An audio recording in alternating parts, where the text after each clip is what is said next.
الحمد لله رب العالمين والصلاة والسلام على سيد الأنبياء وأشرف المرسلين أما بعد فأعوذ بالله من الشيطان الرجيم بسم الله الرحمن الرحيم قال الله تبارك وتعالى في القرآن المجيد والفرقان الحميد قل هذه سبيلي أدعو إلى الله على بصيرة أنا ومن اتبعني صدق الله العظيم وبلغنا رسوله النبي الكريم ونحن على ذلك لمن الشاهدين والشاكرين والحمد لله رب العالمين۔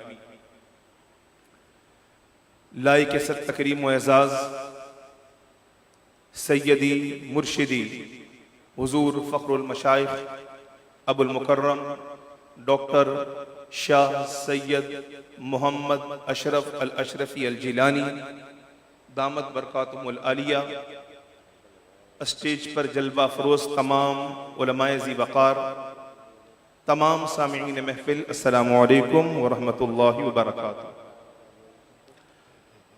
عزیزان گرامی، اللہ تبارک و تعالیٰ نے ایک مرتبہ پھر زندگی میں ہمیں اس عظیم بارگاہ میں حاضری کا شرف عطا فرمایا ہے کہ آج ہم اپنے مخدوم پاک کی بارگاہ کے اندر اپنی عقیدتوں کا خراج پیش کرنے کے لیے جمع ہوئے ہیں۔ سامعین ذی وقار، میں مختصر وقت میں جو موضوع مجھے عطا کیا گیا ہے اس موضوع کے حوالے سے چند ایک نکات بطور سبق کے آپ احباب کے سامنے بیان کرنے کی جسارت حاصل کر رہا ہوں۔ اللہ تبارک و تعالی ہم سب کا یہاں پر جمع ہونا اپنی بارگاہ کے اندر قبول فرمائے۔ عزیزان گرامی، جہاں مخدوم پاک کی زندگی کے کئی ایک پہلو ہیں، جہاں آپ کی سیرت طیبہ بے شمار پہلوؤں اور موضوعات کے اندر بکھری ہوئی ہے، وہیں آپ کی زندگی آقا کریم صلی اللہ علیہ وسلم کی سنت مبارکہ کی اتباع کے اندر ڈوبی ہوئی نظر آتی ہے۔ آپ جہاں ایک طرف سمنان کے مسند حکومت پر فائز نظر آتے ہیں، پھر وہی تاج و تخت کہ دنیا جس کے لیے مری چلی جا رہی ہو، آپ آقا کریم صلی اللہ علیہ وسلم کے دین کی تبلیغ و اشاعت کی خاطر اسی تاج و تخت کو ترک کرتے ہوئے نظر آتے ہیں۔ آپ سفر میں اور قیام میں نظر آتے ہیں۔ آپ کی زندگی کے بے شمار اور انمول گوشے اور پہلو موجود ہیں۔ آقا کریم صلی اللہ علیہ وسلم کی سنت مبارکہ، سرکار کا طریقہ، سرکار کا اسوہ حسنہ، اللہ تبارک و تعالیٰ نے جس کے بارے میں ارشاد فرمایا لَقَدْ كَانَ لَكُمْ فِي رَسُولِ اللَّهِ أُسْوَةٌ حَسَنَةٌ، اے لوگو، رسول محتشم کی زندگی، رسول محتشم کی حیات طیبہ تمہارے لیے وہ عملی نمونہ ہے کہ تم اگر ہمارے رسول پاک کی زندگی کے مطابق اپنی زندگی گزارو گے، ان کے چلنے پھرنے کے جیسے اپنا چلنا پھرنا بنا لو گے، ان کے سونے جاگنے کی طرح اپنے سونے جاگنے کے معمولات طے کر لو گے، ان کی گفتار کے مطابق اپنی گفتار کے پہلو طے کرو گے، ان کی رفتار کی طرح اپنے چلنے کے آداب سیکھ لو گے، تو تم دنیا میں بھی کامیاب ہوگے، آخرت میں بھی کامیاب ہوگے۔ سبحان اللہ، سبحان اللہ۔ حضرات گرامی، انسانی زندگی کے تمام تر پہلوؤں کی کامیابی اگر کسی ایک لفظ کے اندر بیان کی جا سکتی ہے تو وہ سیرت مصطفیٰ ہے۔ آج دنیا عروج اور ترقی کے دعوے کر رہی ہے۔ ایک طرف انسانی ترقی کا عالم یہ ہے کہ انسان چاند سے بھی آگے کی باتیں کر رہا ہے، انسان نے نظام فلکیات کو مسخر کر دیا ہے، انسان سمندر کی گہرائیوں تک پہنچ گیا ہے، انسان نئے سے نئے راز تلاش کر رہا ہے، ان تمام تر ترقی کے دعووں کے باوجود، علم اور دانش کے تمام تر کھوکھلے دعووں کے باوجود آج بھی انسانیت کس نہج کے اوپر کھڑی ہوئی ہے؟ آج بھی امیر اور غریب کی تفریق موجود ہے، ظالم مظلوم کی تفریق موجود ہے، آج بھی اس دنیا کے اندر حاکم اور محکوم کی روایت موجود ہے، جس کا دل چلتا ہے غریب کی پوری بستی اجاڑ کے رکھ دیتا ہے۔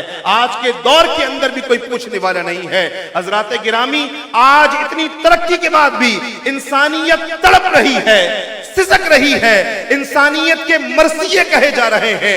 یہ مرثیے اس قابل ہیں کہ انہیں سن لیا جائے۔ یہ پکار داد رسی کی طلب رکھتی ہے کہ ان کی پکار کو، ان کے نوحوں کو سنا جائے۔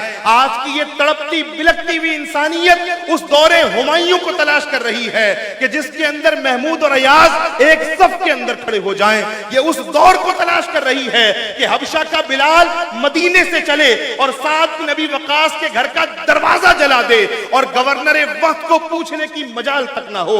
یہ اس دور کو تلاش کر رہی ہے کہ جب 22 لاکھ مربع میل کا حاکم تنے تنہا جب فلسطین کی چابیاں لینے جائے تو اس کے ساتھ پروٹوکول اتنا ہو کہ ساتھ میں صرف ایک غلام ہو۔ یہ سب چیزیں میسر آ سکتی ہیں تو اس صورت میں آ سکتی ہیں۔ دنیا کو امن و امان مل سکتا ہے، دنیا کو ایسا تحفظ مل سکتا ہے کہ کسی کا ہاتھ کسی پہ دراز نہ ہو، کوئی کسی کے ساتھ ظلم نہ کرے، کوئی کسی کے ساتھ تعدی نہ کرے۔ یہ امن و امان معاشرے کو مل سکتا ہے، ساری دنیا کو مل سکتا ہے تو بارگاہ مصطفیٰ سے، قدمین مصطفیٰ سے مل سکتا ہے، سرکار کے پہلوؤں سے مل سکتا ہے۔ حضرات گرامی، یہی اتباع رسول صلی اللہ علیہ وسلم ہے جس کا درس دیتے ہوئے مخدوم پاک انسانیت کے لیے سرکار کی اتباع کرنا آسان ہو جائے۔ سرکار کی اتباع کیوں ضروری ہے؟ سرکار کا طریقہ، سرکار کا اسوہ حسنہ اپنانا انسان کے لیے یہ کیوں ضروری ہے؟ آپ نے اس کی حکمت سمجھاتے ہوئے، اس کا فلسفہ سمجھاتے ہوئے، سرکار کی سنت پر عمل کرنے کو، سرکار کے طریقے کو اپنانے کو آسان بنانے کے لیے آپ نے فرمایا کہ اس کائنات کے اندر محبوب مطلق مصطفیٰ کریم کی ذات ہے۔ مصطفیٰ کریم کی ذات محبوب مطلق ہے۔ پھر آپ نے سمجھایا کہ محبوب مطلق کون ہوتا ہے؟ آپ نے فرمایا کہ محبوب مطلق وہ ہے کہ دنیا میں جب بھی کسی چیز کو چاہا جائے تو اس چاہت کے اندر اس محبوب کی چاہت موجود ہو۔ دنیا کی کسی چیز کو پسند کیا جائے تو اس پسند کے اندر اس محبوب کی پسند موجود ہو۔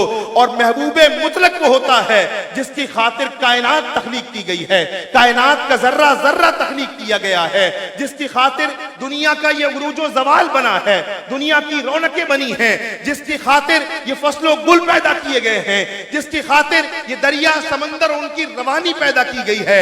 دنیا کے جس کمال کے اندر کہ دنیا کی جس چیز کو وجود دیا گیا ہے وجود مصطفیٰ کے صدقے میں دیا گیا ہے۔ دنیا میں جس چیز کو کمال دیا گیا ہے مصطفیٰ کے کمالات کے صدقے میں دیا گیا ہے۔ اور ابتدائے کائنات سے لے کر آج تک، آج سے لے کر صبح قیامت تک دنیا کی جس چیز کو حسن دیا گیا ہے، کمال دیا گیا ہے، خوبصورتی دی گئی ہے، دلکشی دی گئی ہے، وہ سرکار کے حسن والدہا کے صدقے میں دی گئی۔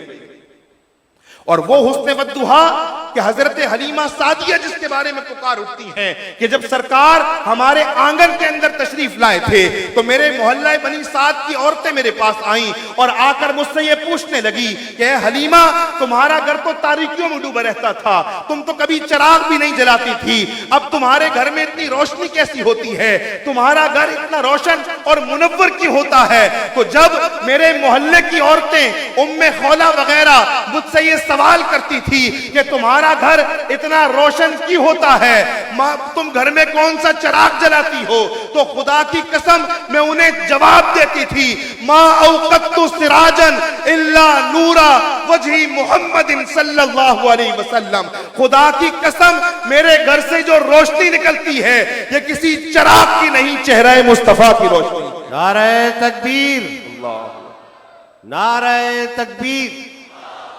نعرہ رسالت۔ آپ لوگ کیسے بیٹھے ہوئے؟ بالکل آرام سے بیٹھے، کوئی بات ہی نہیں ہے۔ حضرت اتنا جوش لگا رہے ہیں، اتنا زور لگا رہے ہیں، اس کا ایک جواب تو آنا چاہیے نا زوردار والا۔